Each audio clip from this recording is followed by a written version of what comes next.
Right now we're joined by regenerative medicine researcher from the University of Florida. Please welcome Dr. Mark Moore, PhD. Hi Mark, welcome to the show. So you're the one who gets to conduct the research on the stem cells that are associated with placental tissue. Mark, tell me exactly, what do you do? I'm very lucky. I get to study the placental tissues, which is a one-of-a-kind tissue. It comes from healthy births, and this tissue can be used in a lot of different ways to help people in cell therapies and people who have cancers and all sorts of diseases. And so I look at the growth factors and the material, the extracellular matrix of the placenta, and how it can be used in medicine. Well, now, what has the research told you about regenerating the joints in the knees, the hips, and the shoulders? So there have been a lot of studies about the placental tissues and the growth factors within them. These are the same kind of growth factors that have been shown to regenerate tendons and joint tissue. And so the studies have shown that they have the capability to regenerate tissue, reduce pain and inflammation within the joints of hips and of elbows, etc. Mark, can you tell us what's on the horizon for stem cell research in the near future? So there is so much that's on the horizon. This is a field that has a lot of potential growth, the potential to cure many kinds of diseases. So for example, there's new technology to 3D print cells onto surfaces to regenerate and create organs, patient-specific organs that can be used to regenerate tissues.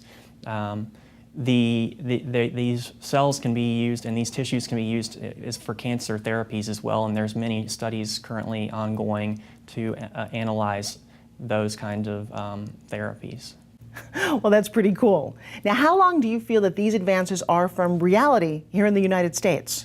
Well, some of them are currently being realized right now in the present. Some are 4 or 5 years out, but there's many different advances coming out. And so, but currently some of them are already being realized. So it's something of the present, actually. So one of the biggest questions that our viewers have, is this FDA regulated? Well, the FDA does manage the process, and there are a lot of guidelines that have to be enforced and adhered to. These tissues are tested microbiologically, and they're tested serologically to determine if they're safe. The patient donors are also interviewed, and their lifestyle is assessed. You know, Mark, so many people are skeptical about the word stem cells because of the cloning and the Planned Parenthood issues that happened in the 1980s. How do you address this issue? Well, these tissues have nothing to do with cloning or Planned Parenthood. These tissues are all from healthy donors. They're from healthy births, and this tissue is normally waste tissue. It's normally thrown away. But the mothers donate the tissue in order to help society and as a potential to make someone else's life better. And so these tissues are from cesarean section births, and they're all clean and sterile and healthy tissues. So tell us, how do you actually obtain the amniotic tissue? So they have a team working with the doctors and nurses within the operating room, and they collect the tissue immediately after birth of the healthy baby, and they're immediately processed by a team, again, working with the doctors and nurses. So you're telling me that the screening process is that thorough? Yes, absolutely. These tissues are assessed. They adhere to all FDA regulations and guidelines.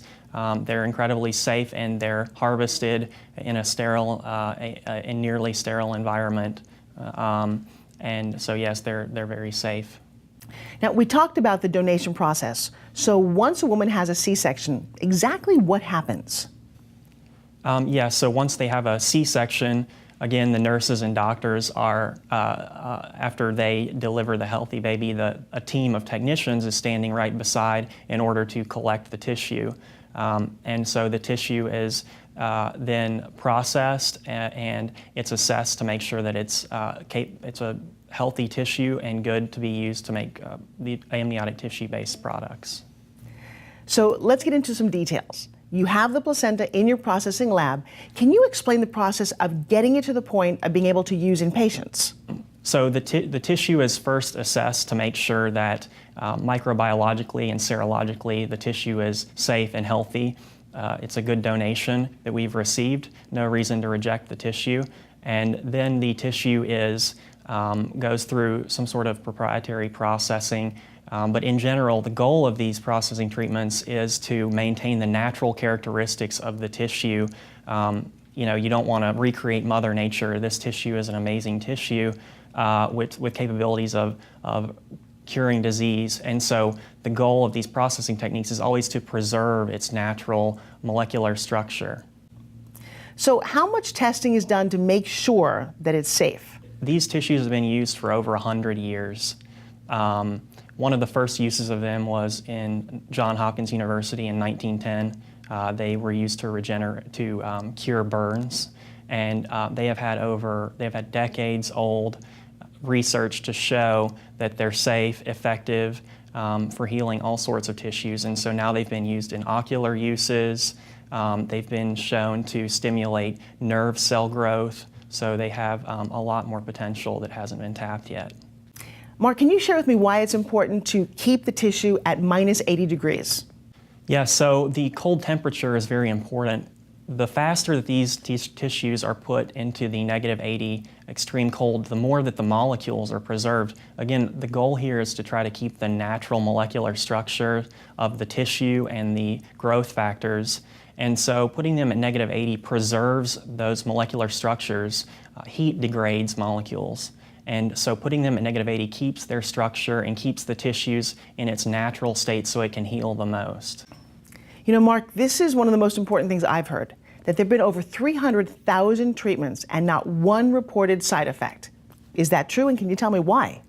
Yeah, so the number is very large. There are a lot of treatments that have gone through and they have had no adverse effects. And that's not really surprising to me because these tissues, I've seen them in the lab myself, they don't elicit any sort of immunological responses.